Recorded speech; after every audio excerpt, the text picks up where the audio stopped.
아파트 옹벽이에요. 아파트 옹벽. 이곳에서 어떤 일이 일어날까요? 근데 아파트 옹벽에 물 흐르나요? 어때요? 사는 동네. 아파트 옹벽에는 물이 흐르면 안 되죠. 배수 시설이 다 돼 있죠. 근데 왜 이렇게 물이 흐르나요? 물 흐르면 저기 겨울에 물이 얼 텐데 얼어서 이런 허허 야, 저 뭐야? 저기서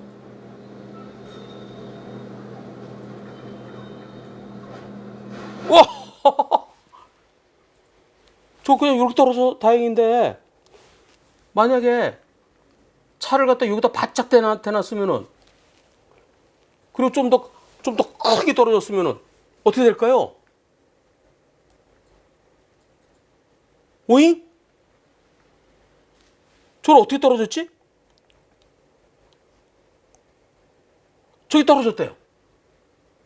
그럼 저거는 희한하다. 저렇게 떨어질 수 있나? 아니, 옹벽이 어떻게 돼 있었길래 좀 더 물이 이만큼, 그러니까 여기에서 요건 이렇게 돼 있는데 물이 이만큼, 고드름이 이만큼 돼 있으면 저렇게 떨어질 수도 있겠네요. 야, 이딴 많은 게 떨어졌다는데 이딴 많은 게, 와, 저거 살인병기네. 어허. 저랬을 때 누가 책임져야 되나요? 이런 질문 하셨어요. 저는 한문철 TV의 청자입니다. 변호사님 라이브 방송은 제가 라이브에 참여는 잘 못하지만 제가 나중에 올리신 거는 빠짐없이 다 보고 있습니다. 빌라인지 원룸인지는 모르지만 보일러 배관에 있던 고드름 떨어진 거예요. 그거 이렇게 사람 지나가는데 위에서 고드름 뚝 떨어져 사람 다치면은 그건 다 건물 주인이 다 물어줘야 되죠. 자칫 잘못하면은 뭐 4층 높이에서 이렇게 배관 떨어져 사람 다치면은 만약에 이 큰 고드름 저런 게 떨어져서 사람 맞으면요 사망할 수도 있습니다. 그러면 그 건물 팔아야 될 수도 있어요. 예. 우연치 않게 위험해 보이는 영상, 저 위험하다. 근데 마치 그게 떨어지는 거예요. 그리고 나중에 퇴근 무렵에 보니까, 실제로 그게 떨어져갖고, 그 차 유리창이 박살난 그것도 제가 사진을 찍었네요. 이럴 때 궁금한 게요. 저거 누가 책임져야 되나요? 기본적으로 아파트 입주자 대표회의에서 책임지는 겁니다. 아파트 관리사무소는요, 그거는 법인격이 없어요. 책임은 아파트 전체의 아파트는요, 아파트 입주자들이 전체가 같이 책임지는 거예요. 그러니까 쉽게 얘기하면은 입주자 다 개개인이 다 모여서 하나의 공동체가 되는 겁니다. 공동체에서 대표를 모아요. 예, 그래서 입주자 대표자 회의. 그럼 대표자 회장이 있죠? 회장이 거기서 관리사무소 소장도 지명하고 거기 있을 소장 그다음에 관리 경비원 다 이렇게 하는 거예요. 거기서 돈을 다 걷죠? 입주자들이요. 그걸로 살림하는 거예요. 입주자 대표자 회의를 그 회의에서 위임을 받아갖고 그래서 관리사무소에서 다 하는 거죠. 근데 관리실에서 책임을 져야 되나요? 누가 책임져야 되나요? 네, 이것은 입주자 대표자 회의가 책임을 져야 되는 거고요. 이렇게 위험하게 돼 있네. 이렇게. 이거 위험한데. 이렇게 돼 있네요. 그런데 저렇게 우리 동네 아파트는 우리 앞동하고 뒷동하고 동이 이렇게 돼 있고 또 이렇게 계단으로 돼 있는 경우도 있잖아요. 이럴 때 책임 비율은 어떻게 될까요? 아파트 측에서 100% 물어줘야 될까요? 그것은 상황에 따라 다릅니다. 우리 동네는 저기 얼음이 늘 고드름이 이렇게 크게 매달려. 그러면 여기는 위험하죠. 위험한 거 내 눈에 보이죠. 만약에 평소에는 저렇게 얼음이 안 얼어요. 근데 밤에 왔어요. 밤에 와서 얼음이 그전에 한 번도 얼음이 안 얼었어요. 근데 밤에 와서 안 보였어요. 그래서 차를 오늘 처음 거기 평소에는 얼음이 안 얼었는데 오늘 세웠다. 아침에 나와 보니까 내 차가 망가졌다. 그런 경우는 과실이 없겠지만 늘 저기 위험하다. 그럼 저기 차를 세우면 안 돼요. 물론 아파트 관리사무소 측에서 거기다가 이렇게 차를 세우지 못하도록 거기 무슨 그 꽃과 콘 같은 거 세운다든가 해서 거기다 이렇게 줄을 쳐놓는다든가 그렇게 해놓지 못한 거 그것은 아파트 측에서 잘못이지만 그러나 딱 보면 위험하잖아요. 위험한 곳에 왜 차를 세웠느냐 그것은 나한테도 과실이 일부 있습니다. 어느 정도 될까요? 하여튼 좀 위험한데 거기 왜 세웠어? 그럴 때는 보통 한 20에서 30%까지 과실이 인정됩니다. 이번 사고는 어떻게 처리가 됐을까요? 이번 사고 과실 책임이 영상에 보시면은 4m 정도의 고드름이 낙하되는 장면이 보입니다. 주차한 차주의 과실이 있을까요? 제가 좀 전에 설명드렸죠.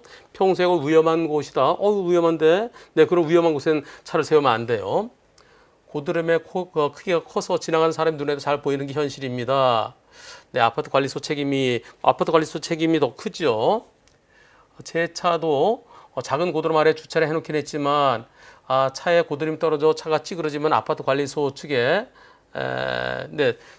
관리소가 더 잘못이고요. 그다음에 차주에게도 저는 한 20-30% 정도로 생각하는데요. 근데 평소에 거기 차들이 저 고드름 떨어져서 사고 났다. 그렇게 주변에서 거기 위험합니다. 위험해요. 거기 저 고드름 떨어져서 사고 난 적 있어요. 그거 대지 마세요. 그렇게 거기 공고문이 붙었다. 공고문이 붙었는데 거기다 차를 댔다. 그리 되면은 그렇다면은 오히려 자동차 차주의 잘못이 더 커야 되겠죠. 예, 위험을 감수하고서도 거기다 차를 댔다 그러면 50%보다 더 높아져야 되겠습니다. 50%에서 한 70%까지도 과실이 높아져야 되겠죠. 그러면 아파트 쪽의 잘못은 뭘까요? 거기에 차를 못 대도록 미리 막아놨는데 그러지 못한 게 그때 이제 아파트 쪽의 잘못입니다. 예, 차주의 잘못이 있다면 고드름이 있는 날에는 주차하면 안 될 것 같군요. 네, 그게 조금 전에 설명드린 거죠. 평소에는 없었는데 밤에 와서 안 보였는데 차를 세웠더니 내 차가 그 다음날 망가졌더라. 그때 나한테 잘못이 없어요. 알았으면 위험한 곳에는 차를 대면 안 되겠습니다. 그리고 아파트 측에서요. 저런 것은 고드름이 생기지 않도록 애초에 막아야 됐고요. 그다음에 고드름 생기면은 제거를 해야 되고요. 제거가 안 되면 그쪽으로 사람이나 차가 통행할 수 없도록 막아놔야 되겠습니다. 운전자는 물론 일상생활에서의 다양한 보장까지 한 번 해결해주는 한문철의 초기 대응 플랜 지금 소개합니다. 변호사님, 보름씨. 저 운전자 보험 가입하려고 하는데 뭐가 중요할까요? 뭐가 제일 필요할 것 같아요? 변호사 비용이요. 네, 사고 나서 경찰서 조사받으면 무섭잖아요. 불안하고. 예전에 운전자 보험은 처음에는 변호사님비를 대주지 않았고요. 나중에 법원에 기소된 다음부터 대줬어요. 하지만 그 변호사 선임비 언제부터 필요할까요? 처음부터 필요하지 않을까요? 그렇습니다. 한문철의 초기 대응 플랜은 사고 직후 경찰 조사 단계부터 변호사 선임비를 지원해주고요. 그런데 그 변호사 선임비는 우선 내 돈으로 변호사를 선임하고 영수증을 받아서 보험사에 갖다 줘야 돈을 내줘요. 돈이 없으면요? 그렇죠. 그래서 한문철의 초기 대응 플랜은 변호사를 선임한 직후 곧바로 보험사가 선임비의 50%를 특약 실손 범위에서 지원해줍니다. 변호사님, 제 조카가 자전거 타고 가다가 비싼 차를 쭉 긁었거든요. 아이고. 그래서 언니가 수백만 원을 물어주게 생겼어요. 이런 경우는 어떻게 해야 돼요? 그런 경우에도 한문철의 초기 대응 플랜은 우리 애들뿐만 아니라 우리 가족들이 실수로 누군가에게 손해배상해줘야 될 때 특약 실손 범위에서 보장해드립니다. 보름씨, 로드킬 사고 많이 보셨죠? 네. 이럴 때는 어떻게 보상받아요? 한문철의 초기 대응 플랜은 로드킬 사고뿐만 아니라 낙하물 사고에 대해서도 특약으로 보장해드립니다. 정말 운전자를 위한 운전자 보험이 많네요. 운전할 때도 운전 안 할 때도 정말 든든하네요. 그럼요. 저 한문철이 제 이름을 걸고 만들었습니다. 제대로 만들어야죠. 운전자는 물론 일상생활에서의 다양한 보장까지. 한문철의 초기 대응 플랜 1644-0070 1644 007빵! 보험 체결 전 상품 설명서 및 약관을 읽어보시기 바랍니다.